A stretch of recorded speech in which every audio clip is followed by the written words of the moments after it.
From WOIO TV, Home Team 19 News starts right now.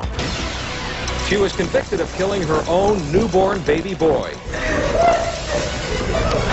Your kid would have went to jail, that's for sure.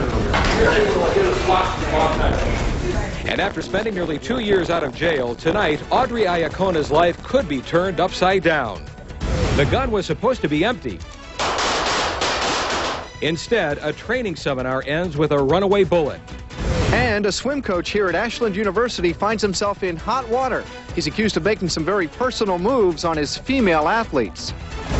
Plus, all eyes are on the skies of Akron, and so will yours very soon. Dual Doppler XL is turning up the heat on its snow machine.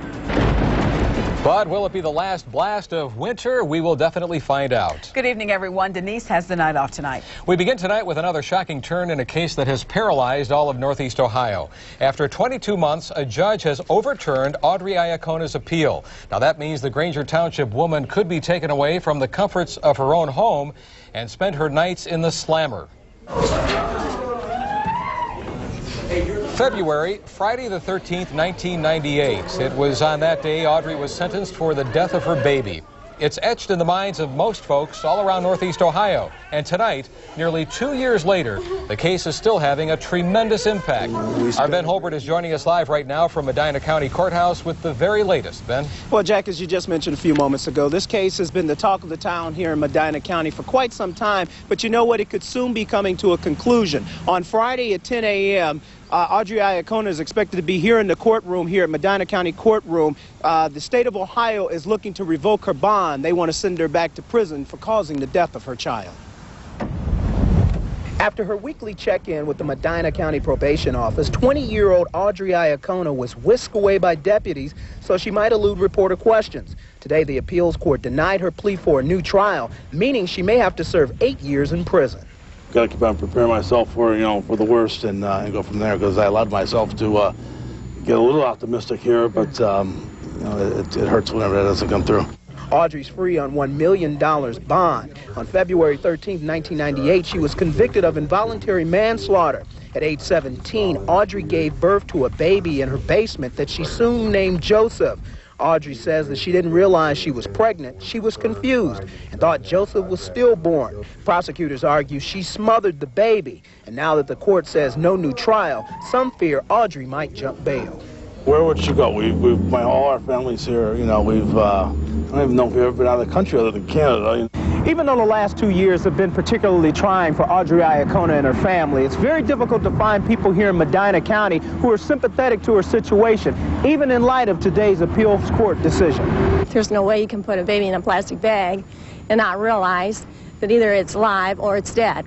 Most people that I talk to seem to agree, that she's guilty. It's not morally acceptable, and to be given a new trial would be, just doesn't seem right. I mean, she killed a baby, and there's no way that she couldn't have known that she wasn't pregnant and stuff.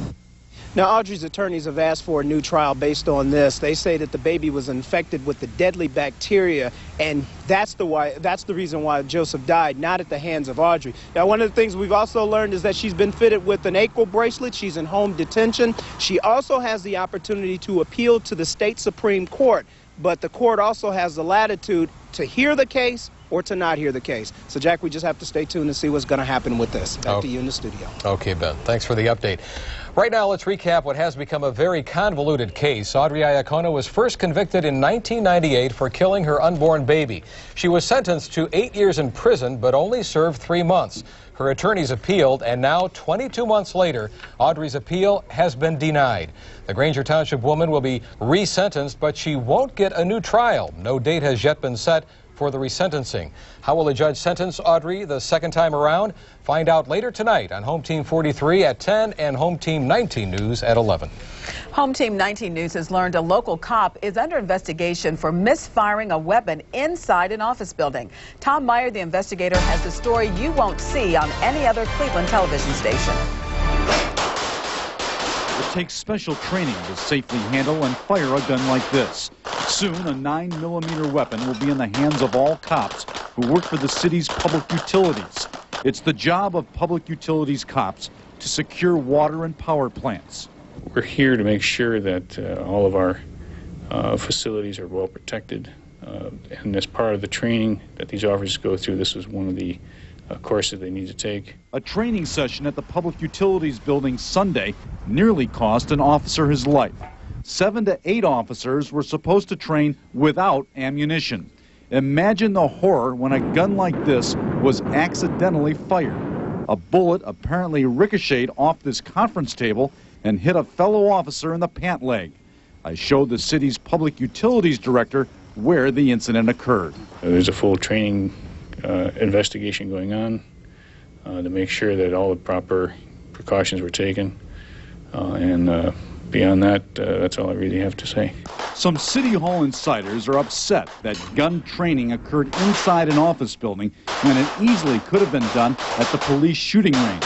Also, the same insiders say there's some debate on whether these officers should be armed. The public utilities chief declined to answer any questions. I can't talk about that. I'm just letting you know. No, but why do you have to be armed?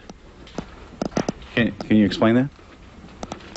The public utilities director defends the use of weapons because of potential threats to employees or utility systems. He ended the interview abruptly. I'd like to refer all other questions to the press office. Tom Meyer back live now. Now, just a little while ago, we received this internal report which says the officer in question was asked 3 times if he had any live ammunition. According to the report, the officer said no. Moments later, the officer's gun fired a live round. Now, that officer faces possible disciplinary action. Back to you. Okay, Tom, we'll wait and see what happens in that case as well. Police say that he picked up a hammer and repeatedly beat his girlfriend. Tonight, Oscar Santiago has been found competent to stand trial. And that tops our Home Team 19 News updates this evening. Who can forget the screams for help made by Kimberly Yucca in December? Investigators say Santiago beat the 24-year-old over the head with a hammer at least a dozen times in her Elyria home. But the woman managed to phone 911 moments before she died. According to police, Santiago was upset because he suspected Kimberly may have had another boyfriend. Also in the update file, the family of slain teenager Penny Chang is tonight filing a $20 million civil lawsuit. It's being filed against Chang's killer, Mark Struthers, the Cleveland Clinic, and an unnamed hospital employee who treated Struthers as an outpatient. The lawsuit accused the clinic of botching the mental treatment of Struthers. The family says the hospital knew of his obsession with Penny, yet did little about it. A clinic spokesperson says the hospital properly handled the case. 2 women with Ohio ties are shot multiple times and left to die in the streets of Central America. It happened in Costa Rica, just about an hour and a half away from the capital of San Jose. The bodies of 19-year-olds Emily Howell and Emily Egan were found yesterday. One victim was nude, the other partially clothed. Their vehicle was discovered a distance away, destroyed by fire. Howell was a student at Antioch College near Dayton. She was in Costa Rica on a class project. Egan took this semester off from school to take a break and to see the world. Police are still searching for a motive for the brutal murders. A young Berea woman says that her college swim coach sexually harassed her to the point that she had to transfer schools. She says the abuse happened at Ashland University, about 60 miles southwest of Cleveland, and that has led to a lawsuit. Our Ed Gallick brings us a story you'll see only on Home Team 19 News. The big splash isn't coming from the Ashland University pool. It's coming from federal court in Cleveland. This lawsuit says Ashland Eagles swim coach Seaman Baugh went way out of bounds with his female athletes, in particular Kelly Zimmer, an award-winning swimmer from Berea. Can you talk to us about this? No. Okay, is anybody going to talk to us? The athletic director might. Well, the school didn't comment and didn't let us go to Coach Baugh's office. But here's what Kelly Zimmer says in the lawsuit. Coach Baugh called her dear, sweetheart, and sunshine, told her she had nice legs that always looked good. He looked her and other members of the team up and down, saying, wow. He insisted on massaging her injuries, and he took excessive photos of the female swimmers. It's shocking. I mean, I would never expect that of any professor here.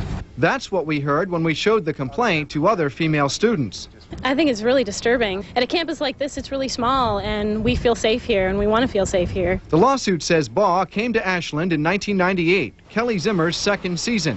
Zimmer's attorneys say she wasn't the only one upset, and the school knew it. As I understand it, swimmers actually went to Mr. Goldring, the athletic director, and lodged complaints about Mr. Baugh. Now, the lawsuit also says Baugh quit a coaching job at another college earlier because of inappropriate comments to women.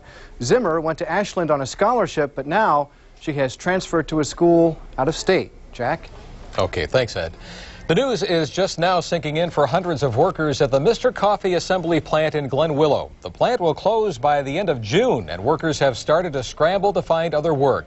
339 people will lose their jobs which will now go to plants in Mississippi and Mexico. A union spokesperson says 90% of the workers are women, and many of them are single moms. Well, we've been hearing it all week, and the clouds, they are closing in. That's right, and the bottom is ready to drop out of our warmer weather. So how it's going to affect your commute tomorrow morning? It could. See what Dual Doppler XL has planned for the next 24 hours. He didn't plan on it happening, but boy, did it ever. Now, a local woman is in trouble after jumping behind the wheel and taking off in a police car. And this is exciting. Get ready to take off for a ride of a lifetime in Akron's newest hot rod when Cynthia and I return. You're watching Home Team 19 News at 6.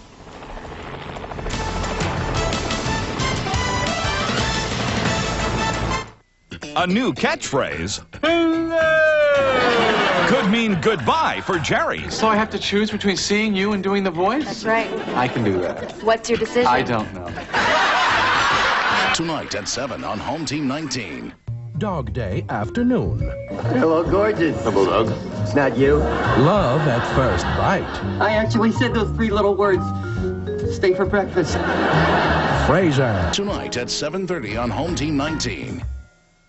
You are in the fight of your life. Just you against your smoking addiction, one-on-one. Trouble is, it's not a fair fight, and few people win it. But you can give yourself a fighting chance to win with Zyban. Zyban doesn't work for everyone. Zyban is part of a comprehensive program from your doctor to help you stop smoking. It's different from nicotine replacements. Zyban is the only prescription medicine that's nicotine-free, so you don't have to stop smoking all at once. As Zyban reduces your cravings, you feel like smoking less and less until you're ready to stop completely because you're ready to win. You should know there is a risk of seizure associated with Zyban. To reduce the risk, don't take Zyban if you have or have had a seizure or eating disorder, or if you take Wellbutrin. Don't take Zyban if you use an MAO inhibitor. Side effects may include dry mouth and difficulty sleeping.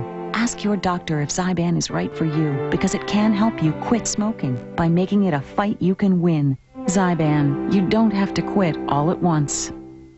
First, we reinvented the Roadster with the Mazda Miata.